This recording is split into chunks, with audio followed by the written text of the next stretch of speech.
ಎಲ್ಲರಿಗೂ ನಮಸ್ಕಾರ ಸ್ನೇಹಿತರೆ.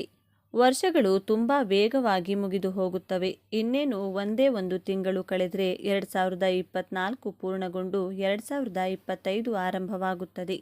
ವರ್ಷದ ಕೊನೆಯ ತಿಂಗಳು ಯಾವ ರಾಶಿಯವರ ಜೀವನದಲ್ಲಿ ಯಾವ ಬದಲಾವಣೆಗೆ ನಾಂದಿ ಹಾಡಲಿದೆ, ಈ ಬಗ್ಗೆ ತಿಳಿದುಕೊಳ್ಳುವ ಕುತೂಹಲ ಎಲ್ಲರಿಗೂ ಕೂಡ ಇದ್ದೇ ಇರುತ್ತದೆ. ಡಿಸೆಂಬರ್ನಲ್ಲಿ ಗ್ರಹಗಳ ಬದಲಾವಣೆ. ಡಿಸೆಂಬರ್ನಲ್ಲಿ ಹಲವಾರು ಗ್ರಹಗಳ ರಾಶಿಗಳನ್ನು ಬದಲಾಯಿಸಲಿವೆ.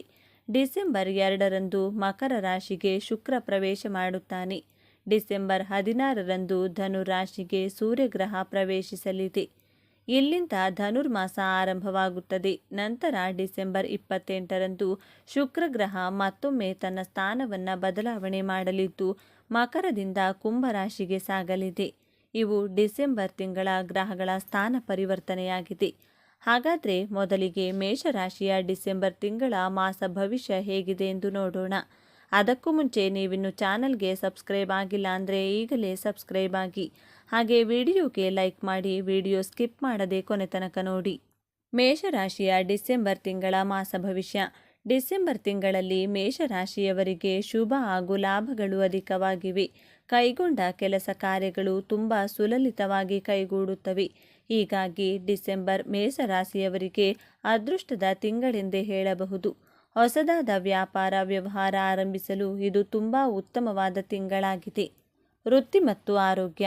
ಮೇಷರಾಶಿಯವರಿಗೆ ಡಿಸೆಂಬರ್ ತಿಂಗಳು ವೃತ್ತಿಯಲ್ಲಿ ಉತ್ತಮ ಫಲ ನೀಡಲಿದೆ. ವೃತ್ತಿ ಮತ್ತು ಆರೋಗ್ಯ. ಮೇಷರಾಶಿಯವರಿಗೆ ಡಿಸೆಂಬರ್ ತಿಂಗಳು ವೃತ್ತಿಯಲ್ಲಿ ಉತ್ತಮ ಫಲ ನೀಡಲಿದೆ. ಈ ತಿಂಗಳ ಧನುರ್ಮಾಸದಲ್ಲಿ ಹೊಸ ವ್ಯವಹಾರಗಳನ್ನು ಶುರು ಮಾಡಬಹುದು. ಇದು ಅದ್ಭುತ ಫಲಿತಾಂಶಗಳನ್ನು ನೀಡುತ್ತದೆ. ಆದರೆ ನಿಮ್ಮ ಜಾತಕದಲ್ಲೂ ಉತ್ತಮವಾದ ದಶಾಯುಕ್ತಿಗಳು ನಡೆಯುವುದು ಮುಖ್ಯವಾಗಿದೆ.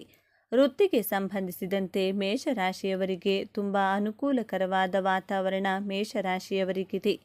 ಆದರೆ ಎಚ್ಚರಿಕೆ ವಹಿಸಬೇಕಾದ ವಿಷಯವೇನೆಂದರೆ ದೈಹಿಕ ಆರೋಗ್ಯದ ಬಗ್ಗೆ. ಡಿಸೆಂಬರ್ನಲ್ಲಿ ಕೆಲ ಆರೋಗ್ಯ ಸಮಸ್ಯೆಗಳು ಕಂಡುಬರುತ್ತವೆ. ಹೀಗಾಗಿ ಆರೋಗ್ಯದ ಬಗ್ಗೆ ನಿರ್ಲಕ್ಷ್ಯ ಮಾಡುವುದನ್ನು ತಪ್ಪಿಸಿ. ಆರೋಗ್ಯದ ಒಂದು ವಿಚಾರ ಬಿಟ್ಟರೆ ಡಿಸೆಂಬರ್ ತಿಂಗಳಲ್ಲಿ ಎಲ್ಲ ವಿಷಯದಲ್ಲೂ ಮೇಷರಾಶಿಯವರು ತುಂಬ ಲಕ್ಕಿಯಾಗಿದ್ದಾರೆ. ಆರ್ಥಿಕ ಸ್ಥಿತಿ. ಮೇಷರಾಶಿಯವರಿಗೆ ಡಿಸೆಂಬರ್ ತಿಂಗಳಲ್ಲಿ ಭೂ ಸಂಬಂಧಿತ ವ್ಯವಹಾರಗಳಲ್ಲಿ ಲಾಭ ಸಿಗಲಿದೆ. ಹೊಸ ವಾಹನಗಳನ್ನು ಕೊಂಡುಕೊಳ್ಳಲು, ನೂತನ ಗೃಹ ನಿರ್ಮಾಣ ಮಾಡಲು ಉತ್ತಮ ಸಮಯ ಇದಾಗಿದೆ. ವಿದ್ಯಾರ್ಥಿಗಳಿಗೆ ಹಾಗೂ ಸರ್ಕಾರಿ ನೌಕರರಿಗೆ ಅದೃಷ್ಟ ದಿನಗಳು ಈ ತಿಂಗಳಿನಲ್ಲಿ ಕಾಣಬಹುದು. ಸರ್ಕಾರಿ ನೌಕರರಿಗೆ ವರ್ಗಾವಣೆ ಯೋಗಗಳಿವೆ. ಸೈನ್ಯದಲ್ಲಿರುವವರಿಗೆ ಬಡ್ತಿ, ಪ್ರಮೋಷನ್ ಸಿಗಲಿದೆ. ಆರಕ್ಷಕ ಇಲಾಖೆಯಲ್ಲಿ ಕೆಲಸ ಮಾಡುವವರಿಗೂ ಬಡ್ತಿ ಸಿಗಲಿದೆ. ವಿಜ್ಞಾನ ವಿಚಾರದಲ್ಲಿ ಗುರುತಿಸಿಕೊಂಡ ವಿದ್ಯಾರ್ಥಿಗಳಿಗೆ ವಿದ್ಯಾ ಪ್ರಗತಿಗಳು ಉಂಟಾಗುತ್ತವೆ. ವಕೀಲರಾಗಿ ಕೆಲಸ ಮಾಡುವ ಮೇಷರಾಶಿಯವರಿಗೆ ಹೆಚ್ಚಿನ ಆದಾಯಗಳು ಬರಲಿವೆ. ಅಲ್ಲದೆ ಡಿಸೆಂಬರ್ ತಿಂಗಳಲ್ಲಿ ಮೇಷರಾಶಿಯವರಿಗೆ ಅನಿರೀಕ್ಷಿತ ಹಣದ ಲಾಭವಾಗುತ್ತದೆ. ಕುಟುಂಬ ಜೀವನ. ವರ್ಷದ ಕೊನೆಯ ತಿಂಗಳು ಡಿಸೆಂಬರ್ನಲ್ಲಿ ಮೇಷರಾಶಿಯವರ ಕುಟುಂಬ ಜೀವನ ಅದ್ಭುತವಾಗಿರುತ್ತದೆ. ಯಾವುದೇ ಅಹಿತಕರ ವಾತಾವರಣ ಕುಟುಂಬದಲ್ಲಿರುವುದಿಲ್ಲ. ಆದರೆ ಎಲೆಕ್ಟ್ರಿಕ್ ವಸ್ತುಗಳಿಂದ, ಹರಿತವಾದ ವಸ್ತುಗಳಿಂದ ಜಾಗೃತರಾಗಿರಿ. ಕರೆಂಟ್ ಶಾಕ್, ಚೂಪಾದ ವಸ್ತುಗಳಿಂದ ದೇಹಕ್ಕೆ ಘಾಸಿಯಾಗಬಹುದು. ಇವು ವಾಸಿಯಾಗದೆ ಹಿಂಸೆ ಕೊಡುವ ಮಟ್ಟಕ್ಕೆ ಹೋಗಬಹುದು. ಹೀಗಾಗಿ ಜಾಗೃತರಾಗಿರಿ. ಡಿಸೆಂಬರ್ ತಿಂಗಳು ನ್ಯಾಯಾಲಯದ ಪ್ರಕರಣಗಳು ನಿಮ್ಮ ಪರವಾಗಿರುತ್ತವೆ. ಶತ್ರುಗಳ ಕಾಟದಿಂದ ಹಾಗೂ ವಿರೋಧಿಗಳಿಂದ ದೂರವಾಗುವಿರಿ. ಒಟ್ಟಾರೆ ಡಿಸೆಂಬರ್ ತಿಂಗಳಿನಲ್ಲಿ ಮೇಷರಾಶಿಯವರಿಗೆ ಬಹಳ ಅದೃಷ್ಟದಾಯಕವಾಗಿರುವ ದಿನಮಾನಗಳನ್ನು ನೋಡುವುದಿದೆ. ಶುಭವಾದ ವಾತಾವರಣವಿದೆ. ತಿಂಗಳ 2ನೇ ವಾರದಲ್ಲಿ ಯಾವುದೇ ಕೆಲಸವನ್ನು ಮಾಡುವಾಗ ನೀವು ಆತ್ಮವಿಶ್ವಾಸ ಮತ್ತು ಶಕ್ತಿಯಲ್ಲಿ ಇಳಿಕೆಯನ್ನು ಅನುಭವಿಸಬಹುದು. ಈ ಅವಧಿಯಲ್ಲಿ ನಿಮ್ಮ ಆರೋಗ್ಯವು ದುರ್ಬಲವಾಗಿರಬಹುದು. ಅಂತಹ ಪರಿಸ್ಥಿತಿಯಲ್ಲಿ ನಿಮ್ಮ ದೈನಂದಿನ ದಿನಚರಿ ಮತ್ತು ಆಹಾರ ಪದ್ಧತಿಯ ಬಗ್ಗೆ ವಿಶೇಷ ಕಾಳಜಿ ವಹಿಸಿ. ಸಂಬಂಧಗಳ ದೃಷ್ಟಿಕೋನದಿಂದ ತಿಂಗಳ ಮಧ್ಯದಲ್ಲಿ ಸಮಯವು ಸ್ವಲ್ಪ ಪ್ರತಿಕೂಲವಾಗಬಹುದು. ಈ ಸಮಯದಲ್ಲಿ ನೀವು ನಿಮ್ಮ ಒಡಹುಟ್ಟಿದವರು ಅಥವಾ ಕುಟುಂಬದ ಸದಸ್ಯರೊಂದಿಗೆ ಕೆಲವು ವಿಷಯದ ಬಗ್ಗೆ ವಿವಾದವನ್ನು ಹೊಂದಿರಬಹುದು. ಯಾವುದೇ ಸಮಸ್ಯೆಯನ್ನು ಪರಿಹರಿಸಲು ವಿವಾದದ ಬದಲಿಗೆ ಸಂಭಾಷಣೆಯ ಸಹಾಯವನ್ನು ತೆಗೆದುಕೊಳ್ಳಿ. ನೀವು ವ್ಯಾಪಾರದಲ್ಲಿ ತೊಡಗಿಸಿಕೊಂಡಿದ್ದರೆ ಈ ಇಡೀ ತಿಂಗಳು ನೀವು ಅಪಾಯಕಾರಿ ಹೂಡಿಕೆಗಳನ್ನು ತಪ್ಪಿಸಬೇಕು. ಇಲ್ಲದಿದ್ದರೆ ನೀವು ಲಾಭದ ಬದಲಿಗೆ ದೊಡ್ಡ ನಷ್ಟವನ್ನು ಅನುಭವಿಸಬೇಕಾಗಬಹುದು. ಹಣದ ವ್ಯವಹಾರಗಳನ್ನು ಬಹಳ ಎಚ್ಚರಿಕೆಯಿಂದ ಮಾಡಿ. ಕೆಲವು ದೊಡ್ಡ ವೆಚ್ಚಗಳು ತಿಂಗಳ ಕೊನೆಯಲ್ಲಿ ಇದ್ದಕ್ಕಿದ್ದಂತೆ ಉದ್ಭವಿಸಬಹುದು. ಇದು ನಿಮ್ಮ ಬಜೆಟನ್ನು ತೊಂದರೆಗೊಳಿಸಬಹುದು ಮತ್ತು ಸಾಲಕ್ಕೆ ಕಾರಣವಾಗಬಹುದು. ನೀವು ಕೆಲವು ಧಾರ್ಮಿಕ ಅಥವಾ ಮಂಗಳಕರ ಕಾರ್ಯಕ್ರಮದಲ್ಲಿ ಭಾಗವಹಿಸುವ ಅವಕಾಶವನ್ನು ಪಡೆಯುತ್ತೀರಿ, ಅಥವಾ ನಿಮ್ಮ ಮನೆಗೆ ಪ್ರೀತಿಪಾತ್ರರ ಭೇಟಿಯು ಸಂತೋಷದ ವಾತಾವರಣವನ್ನು ಸೃಷ್ಟಿಸುತ್ತದೆ. ಪ್ರೀತಿಯ ಸಂಬಂಧಗಳ ದೃಷ್ಟಿಕೋನದಿಂದ ಅಕ್ಟೋಬರ್ ತಿಂಗಳ ಉತ್ತರಾರ್ಧವು ಮೊದಲಾರ್ಧಕ್ಕಿಂತ ಹೆಚ್ಚು ಮಂಗಳಕರವಾಗಿರುತ್ತದೆ. ಈ ಸಮಯದಲ್ಲಿ ನಿಮ್ಮ ಸಂಗಾತಿಯೊಂದಿಗೆ ಆಹ್ಲಾದಕರ ಕ್ಷಣಗಳನ್ನು ಕಳೆಯಲು ನೀವು ಅವಕಾಶಗಳನ್ನು ಪಡೆಯುತ್ತೀರಿ.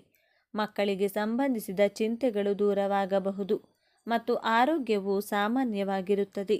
ಈ ತಿಂಗಳು ಅನೇಕ ಶುಭ ಸಮಾಚಾರಗಳು ಇರಲಿವೆ. ಕೆಲಸದ ವೇಗವನ್ನು ನೀವು ಹೆಚ್ಚಿಸಿಕೊಂಡು ನಿಮ್ಮ ಜವಾಬ್ದಾರಿಗಳನ್ನು ಮುಗಿಸಿಕೊಳ್ಳುವಿರಿ. ನಿಮ್ಮ ಕಾರ್ಯನಿರ್ವಹಣೆ ಮತ್ತು ಕಠಿಣ ಪರಿಶ್ರಮದಿಂದ ಪ್ರಶಂಸೆಯು ಸಿಗಲಿದೆ. ನಿಮ್ಮ ಹಳೆಯ ಸಾಲಗಳನ್ನು ತೀರಿಸಿಕೊಳ್ಳುವಿರಿ.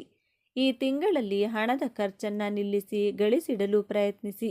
ಸಹೋದರಿಗೆ ಆರ್ಥಿಕ ಸಹಾಯಕ್ಕಾಗಿ ಮಾಡಬೇಕಾಗಿರಬಹುದು. ವಿವಾಹಿತರಿಗೆ ಈ ತಿಂಗಳು ಅನುಕೂಲವಾಗಿರಲಿದೆ. ಸೂರ್ಯನು ನವಮ ಸ್ಥಾನಕ್ಕೆ ಹೋಗುವ ಗೌರವಗಳು ನಿಮಗೆ ಸಿಗಲಿವೆ. ಅಧಿಕಾರಿಗಳಿಂದ ನಿಮಗೆ ಆಗಬೇಕಾದ ಕಾರ್ಯವನ್ನು ಮಾಡಿಸಿಕೊಳ್ಳುವಿರಿ. ಮಹಾವಿಷ್ಣುವಿನ ಆರಾಧನೆಯನ್ನು ಪ್ರತಿ ಬುಧವಾರದಂದು ಮಾಡಿ. ವಿದೇಶ ಪ್ರವಾಸ ಮಾಡುವವರು ಎಚ್ಚರದಿಂದಿದ್ದರೆ ಯಶಸ್ವಿಯಾಗಬಹುದು. ಡಿಸೆಂಬರ್ನಲ್ಲಿ ವಿದೇಶಕ್ಕೆ ಹೋಗುವ ಅವಕಾಶ ಮೇಷರಾಶಿಯವರಿಗೆ ಸಿಗಲಿದೆ. ಸರ್ಕಾರಿ ಉದ್ಯೋಗಗಳನ್ನು ಮಾಡುತ್ತಿರುವ ಜನರು ಸುಧಾರಿತ ತರಬೇತಿ ಮತ್ತು ಯೋಜನೆಗಳಿಗಾಗಿ ವಿದೇಶಕ್ಕೆ ಹೋಗಲು ಅವಕಾಶವನ್ನು ಪಡೆಯುತ್ತಾರೆ. ಹೀಗಾಗಿ ಮಕರ ರಾಶಿಯ ಸರ್ಕಾರಿ ಉದ್ಯೋಗಿಗಳು ಹೊಸ ಜನರೊಂದಿಗೆ ಕೆಲಸ ಮಾಡಲು ನೀವು ಉತ್ಪಾದಕರಾಗಿರಬೇಕು ಮತ್ತು ನಿಮ್ಮ ಪ್ರಾಜೆಕ್ಟನ್ನು ಪ್ರಸ್ತುತಪಡಿಸುವಾಗ ನಿಮಗಾಗಿ ನಿಲ್ಲುವಲ್ಲಿ ನೀವು ವಿಶ್ವಾಸ ಹೊಂದಿರಬೇಕು. ಪ್ರೇಮ ಜೀವನ. ಮೇಷರಾಶಿ, ನಿಮ್ಮ ಪ್ರೀತಿಯ ಜೀವನವು ಈ ತಿಂಗಳು ಸ್ಥಿರವಾಗಿರುತ್ತದೆ. ನಿಮ್ಮ ಜೀವನದಲ್ಲಿ ಯಾವುದೇ ವಿಶೇಷ ಬದಲಾವಣೆ ಇರುವುದಿಲ್ಲ. ನಿಮ್ಮ ಸಂಬಂಧವನ್ನು ವಿಶೇಷವಾಗಿ ಇರಿಸಿಕೊಳ್ಳಲು ನೀವು ಪ್ರೀತಿಯಲ್ಲಿ ಪಾರದರ್ಶಕತೆಯನ್ನು ತರಬೇಕು. ನಿಮ್ಮ ಅಹಂಕಾರವು ನಿಮ್ಮ ಪ್ರೇಮಿಯೊಂದಿಗೆ ಘರ್ಷಣೆಗೆ ಒಳಗಾಗುವ ಸಂದರ್ಭಗಳು ಹಲವು ಬಾರಿ ಬರಬಹುದು. ಆದ್ದರಿಂದ ಪ್ರೀತಿಯಲ್ಲಿ ಅಹಂಕಾರಕ್ಕೆ ಸ್ಥಾನ ನೀಡಬೇಡಿ. ಒಬ್ಬರನ್ನೊಬ್ಬರು ನಂಬಿ ಮತ್ತು ಈ ನಂಬಿಕೆಯನ್ನು ಮುರಿಯಲು ಬಿಡಬೇಡಿ. ವರ್ಷದ ಆರಂಭದ ಅವಧಿಯು ಪ್ರೇಮ ವ್ಯವಹಾರಗಳಿಗೆ ಹೆಚ್ಚು ಅನುಕೂಲಕರವಾಗಿಲ್ಲ. ಆದ್ದರಿಂದ ಈ ಸಮಯದಲ್ಲಿ ನಿಮ್ಮ ಪ್ರೀತಿಯ ಬಗ್ಗೆ ಗಂಭೀರವಾಗಿರಿ ಮತ್ತು ಜಾಗರೂಕರಾಗಿರಿ. ಮೇಷರಾಶಿಯವರಿಗೆ ಶುಭ ಫಲಕ್ಕಾಗಿ ಸರಳ ಪರಿಹಾರಗಳು. ನವನಾಗ ಸ್ತೋತ್ರ. ಪ್ರತಿದಿನ ನವನಾಗ ಸ್ತೋತ್ರ ಪಠಿಸುವುದರಿಂದ ಅಥವಾ ಕೇಳುವುದರಿಂದ ಹಣಕಾಸಿನ ತೊಂದರೆ ಉಂಟಾಗುವುದಿಲ್ಲ. ಮನದಲ್ಲಿರುವ ಆತಂಕ ದೂರವಾಗುತ್ತದೆ. ಈ ದಾನಗಳಿಂದ ಶುಭ ಫಲ. ಮಿಶ್ರವರ್ಣದ ಬಟ್ಟೆ ಮತ್ತು ಹುರುಳಿ ದಾನ ನೀಡುವುದರಿಂದ ಆರೋಗ್ಯದಲ್ಲಿ ಸ್ಥಿರತೆ ಲಭಿಸುತ್ತದೆ. ದೇವಸ್ಥಾನ ಮತ್ತು ದೇವರ ಪೂಜೆ. ಶ್ರೀ ನರಸಿಂಹಸ್ವಾಮಿ ದೇವಾಲಯದಲ್ಲಿ ಪೂಜೆ ಮಾಡಿಸಿದಲ್ಲಿ ವಿರೋಧಿಗಳ ಹಾವಳಿ ಕಡಿಮೆಯಾಗಲಿದೆ. ಮನದ ಆತಂಕ ದೂರವಾಗಲಿದೆ. ಶ್ರೀ ವಿಷ್ಣು ಸಹಸ್ರನಾಮ ಪಾರಾಯಣ ಅಥವಾ ಶ್ರವಣದಿಂದ ಕೆಲಸ ಕಾರ್ಯಗಳು ಯಶಸ್ವಿಯಾಗಲಿವೆ. ಈ ಬಣ್ಣದ ಕರವಸ್ತ್ರ ಉಪಯೋಗಿಸಿ. ಹಸಿರು ಮತ್ತು ಬಿಳಿ ಬಣ್ಣದ ಕರವಸ್ತ್ರ ಬಳಸುವುದು ಎಲ್ಲ ರೀತಿಯಲ್ಲಿಯೂ ಒಳ್ಳೆಯದು. ಸ್ನೇಹಿತರೆ, ಈ ಮಾಹಿತಿ ನಿಮಗೆ ಇಷ್ಟವಾಗಿದ್ದಲ್ಲಿ ದಯವಿಟ್ಟು ಶೇರ್ ಮಾಡಿ, ಲೈಕ್ ಮಾಡಿ ಮತ್ತು ನಮ್ಮ ಚಾನಲ್ಗೆ ಸಬ್ಸ್ಕ್ರೈಬ್ ಆಗಿ. ಎಲ್ಲರೂ ಭಕ್ತಿಯಿಂದ ಓಂ ಶ್ರೀ ಶನೇಶ್ವರಾಯ ನಮಃ ಅಂತ ಕಮೆಂಟ್ ಮಾಡಿ. ಧನ್ಯವಾದಗಳು.